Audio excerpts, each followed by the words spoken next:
মূলা শাক দিয়ে যে এত মজার একটা ভর্তা তৈরি করা যায় এটা হয়তো অনেকেরই জানা নেই। প্রিয় দর্শক, আসসালামু আলাইকুম। আজকে তৈরি করে দেখাবো খুবই মজাদার মূলা শাক ভর্তার রেসিপি। গরম গরম ভাতের সাথে মূলা শাক ভর্তাটা এত বেশি মজার হয়, একবার বাসায় তৈরি করে না খেলে বুঝতেই পারবেন না। দারুণ মজার এই মূলা শাকের ভর্তাটি তৈরি করে নেওয়ার জন্য শুরুতে এখানে 1 আটি পরিমাণ মূলা শাক নিয়েছি। তো মূলা শাকগুলোকে বাজার থেকে নিয়ে আসার পর বেছে ভালো করে পরিষ্কার করে নিয়েছি। এরপর শাকগুলোকে 2-3 বার পানি পাল্টে পাল্টে খুব ভালো করে ধুয়ে নিচ্ছি। মূলা শাকে কিন্তু অনেক ময়লা থাকে। আর মূলা শাকের ভর্তা তৈরি করলে অবশ্যই চেষ্টা করবেন কচি মূলা শাকগুলো নিতে। কচি মূলা শাকগুলো দিয়ে এই ভর্তাটা তৈরি করলে কিন্তু খেতে খুবই মজার হয়। দর্শক, ভিডিওটি যারা ইউটিউব থেকে দেখছেন প্লিজ ভিডিওটাতে একটা লাইক দিয়ে, চ্যানেলে নতুন হয়ে থাকলে সাবস্ক্রাইব করার অনুরোধ রইল। যারা ফেসবুক থেকে দেখছেন প্লিজ ভিডিওটাতে একটা লাইক দিয়ে পেজটাতে ফলো দিয়ে দিবেন। মূলা শাকগুলোকে 2-3 বার পানি পাল্টে পাল্টে ভালো করে ধুয়ে নেওয়ার পর পানিটা খুব ভালোভাবে ঝরিয়ে নিয়েছি। এরপর চুলায় একটা কড়াই বসিয়ে ধুয়ে রাখা মূলা শাকগুলো দিয়ে দিলাম। কেউ চাইলে মূলা শাকগুলোকে এই পর্যায়ে একটু কুচি কুচি করে কেটেও দিয়ে দিতে পারেন, আমি আস্তই দিয়ে দিয়েছি। এরপর শাকগুলোতে অল্প পরিমাণে একটু লবণ ও পরিমাণ মতো পানি দিয়ে ঢাকনা দিয়ে ঢেকে দিলাম। চুলা আঁচটা মিডিয়াম আঁচে রেখে 4-5 মিনিট রান্না করে নেওয়ার পর এই পর্যায়ে ঢাকনাটা তুলে খুব ভালো করে নেড়েচেড়ে দিচ্ছি। মূলা শাকগুলোকে 8 থেকে 10 মিনিট সময় নিয়ে খুব ভালো করে সিদ্ধ করে নিব। এমন ভাবে সিদ্ধ করে নিব যাতে মূলা শাকে থাকা এক্সট্রা পানিটা খুব ভালোভাবে শুকিয়ে যায় আর মূলা শাকগুলো খুব ভালোভাবে সিদ্ধ হয়ে যায়।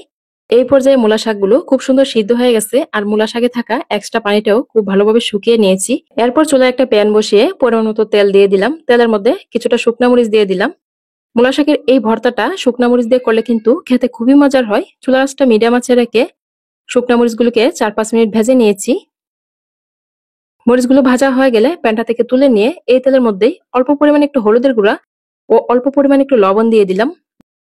লবণ ও হলুদের গুঁড়াটা দেওয়ার পর খুব ভালোভাবে একটু মিশিয়ে নিয়ে 3টা মিডিয়াম সাইজের পেঁয়াজের কুচি, একটা রসুনের কুচি ও 7 থেকে 8টার মতো কাঁচামরিচ দিয়ে দিলাম। কাঁচামরিচের ঝালটা এখানে আপনার যার যার স্বাদ মতো দিতে পারেন, যে যেরকম খেতে পছন্দ করেন। এরপর সবগুলোকে 2-3 মিনিট একটু ভেজে নিয়েছি। হালকা একটু ভেজে নেওয়ার পর এই পর্যায়ে এখানে কিছু দেশি ছোট চিংড়ি মাছ দিয়ে দিলাম। চিংড়ি মাছগুলো দেওয়ার পর খুব ভালোভাবে নেড়াচাড়ে মিশিয়ে দিচ্ছি।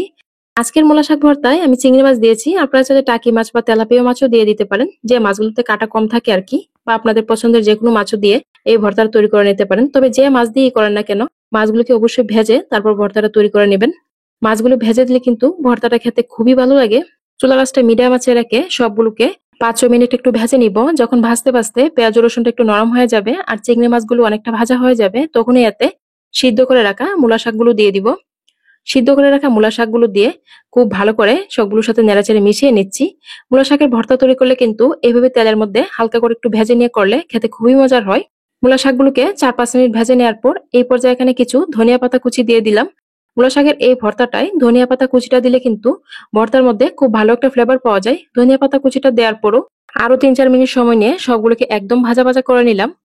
তো যখন সবগুলো একদম ভাজা ভাজা হয়ে যাবে, চিংড়ি মাছ পেঁয়াজ রসুনটা একদম মুচমুচা হয়ে যাবে আর শাকগুলো কিন্তু একদম ভাজা ভাজা করে নিব, তখনই প্যানটা নিচে নামিয়ে সবগুলোকে একটু ঠান্ডা করে ব্লেন্ডারে জারে নিয়ে নিলাম। আজকের মূলা শাকের ভর্তাটা আমি ব্লেন্ডারে তৈরি করতেছি, আপনারা চাইলে শিলপাটায় তৈরি করে নিতে পারেন। শিলপাটায় করা ভর্তা কিন্তু ব্লেন্ডার তৈরি করা ভর্তার চেয়ে খেতে অনেক বেশি মজার হয়। আমার হাতে আজকে সময় স্বল্পতা ছিল, এই জন্য ব্লেন্ডারে তৈরি করে নিয়েছি। সবগুলোকে ব্লেন্ডারের জারে নিয়ে একদম মিহি করে পেস্ট করে নিয়েছি।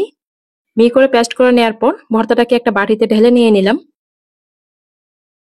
শুরুতে যে শুকনা মরিচটা ভেজে নিয়েছিলাম শুকনা মরিচটা দিয়ে দিলাম। এরপর অল্প পরিমাণে একটু লবণ দিয়ে দিলাম, যেহেতু শুরুতে আমরা একটু লবণ ব্যবহার করেছিলাম মূলা শাকগুলো সিদ্ধ করে নেওয়ার সময়। পেঁয়াজ রসুনগুলো ভাজার সময় কিন্তু লবণ ব্যবহার করা হয়েছে, এই জন্য এই পর্যায়ে লবণটা একটু বুঝে দিতে হবে। এরপর এখানে একটা মিডিয়াম সাইজের পেঁয়াজের কুচি দিয়ে দিলাম। লবণ ও শুকনা মরিচটা খুব ভালো করে হাত দিয়ে মেখে নেওয়ার পর পেঁয়াজ কুচিটা দিয়েও হাত দিয়ে খুব ভালো করে মেখে নিয়েছি। কেউ চাইলে এই পর্যায়ে কাঁচা পেঁয়াজটা স্কিপ করতে পারেন। আমার আবার যে কোনো ধরনের ভর্তায় কাঁচা পেঁয়াজটা খেতে একটু বেশিই ভালো লাগে। লবণ শুকনো মরিচ ও কাঁচা পেঁয়াজটা খুব ভালো করে হাত দিয়ে মেখে নেওয়ার পর এই পর্যায়ে এখানে সরিষার তেল দিয়ে দিলাম। যে কোনো ধরনের ভর্তায় কিন্তু সরিষার তেলটা দিলে ভর্তার স্বাদটা দ্বিগুণ বেড়ে যায়। সরিষার তেলটা দেওয়ার পর সবগুলো হাত দিয়ে খুব ভালো করে মেখে নিয়েছি। তো তৈরি করা হয়ে গেল আমাদের দারুণ মজার মূলা শাকের ভর্তা। গরম গরম ভাতের সাথে মূলা শাকের এই ভর্তাটা থাকলে আর কিছুই লাগে না, একবার হলো তৈরি করে খেয়ে দেখবেন। মূলা শাকের ভর্তাটা তৈরি করে নেওয়ার পর একটা বাটিতে সার্ভ করে নিলাম। এরপর উপর দিক থেকে কিছুটা পরিমাণ কাঁচা পেঁয়াজ দিয়ে দিলাম পরিবেশন করে নেওয়ার জন্য। এটা শুধু দেখার সৌন্দর্যের জন্য দিয়েছি। তো আমি কিন্তু এত মজার একটা মূলা শাকের ভর্তা তৈরি করে আর দেরি করে থাকতে পারলাম না, সাথে সাথে গরম গরম ভাত নিয়ে বসে পড়লাম। সাথে একটু লেবু চিপে মূলা শাক ভর্তাটা দিয়ে খেয়ে নিচ্ছি। দারুণ মজার হয়েছিল মূলা শাকের ভর্তাটা। তো যারা এইভাবে একবারও মূলা শাকের ভর্তা তৈরি করে খাননি, একবার হলেও তৈরি করে খেয়ে দেখবেন। আজকের মূলা শাকের ভর্তা রেসিপিটি কেমন হয়েছে কমেন্ট করে জানাতে ভুলবেন না। আর এরকম সহজে মজার মজার রেসিপি পেতে চ্যানেল সাবস্ক্রাইব করার অনুরোধ রইল। আবারও ভিডিওটি এখানেই শেষ করব। সবাই ভালো থাকবেন। আল্লাহ হাফেজ।